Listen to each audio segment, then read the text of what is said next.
በጅማ ግብርና ምርምር ማዕከል ውስጥ የግብርና ኤክስቴንሽን ተመራማሪ ነኝ። እኔ በስፓኒሽ ኮርፖሬሽን ዊሜን ኢን ክላይሜት ፕሮጀክት ላይ ቲም ሜምበር ነበርኩኝ። የተለያዩ ትሬኒንጎች ላይ ተሳትፌያለሁ። አስዌላስ ወርክሾፖች ላይም ተሳታፊ ነበርኩኝ። አርሶ አደሮች ጋር እንዴት ኢንተርቴን ማድረግ እንዳለብኝ፣ ከእነሱ ጋር እንዴት ተግባብቼ ያላቸውን ነገር እነሱም እንዲያወጡ እኔም እንዴት እንደምሰጣቸው የፋሲሊቴሽን ነገሮችን በደንብ እውቀት አግኝቼበታለሁ፣ ስኪል አግኝቼበታለሁ።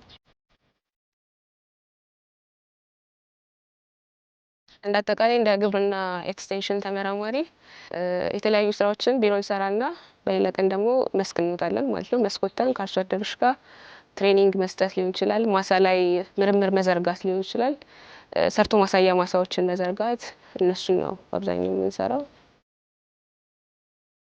ያው እኛ እንደ ተመራማሪ የምናደርገው ምንድነው አርሶ አደሮችን ማብቃት ነው።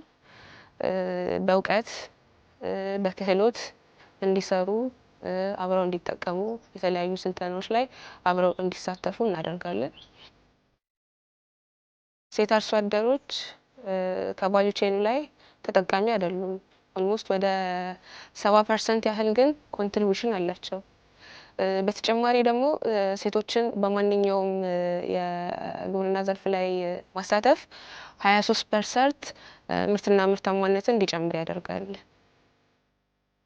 ፎር ዘ ፊውቸር ኢንተርናሽናል ሪሰርቸር መሆን እፈልጋለሁ።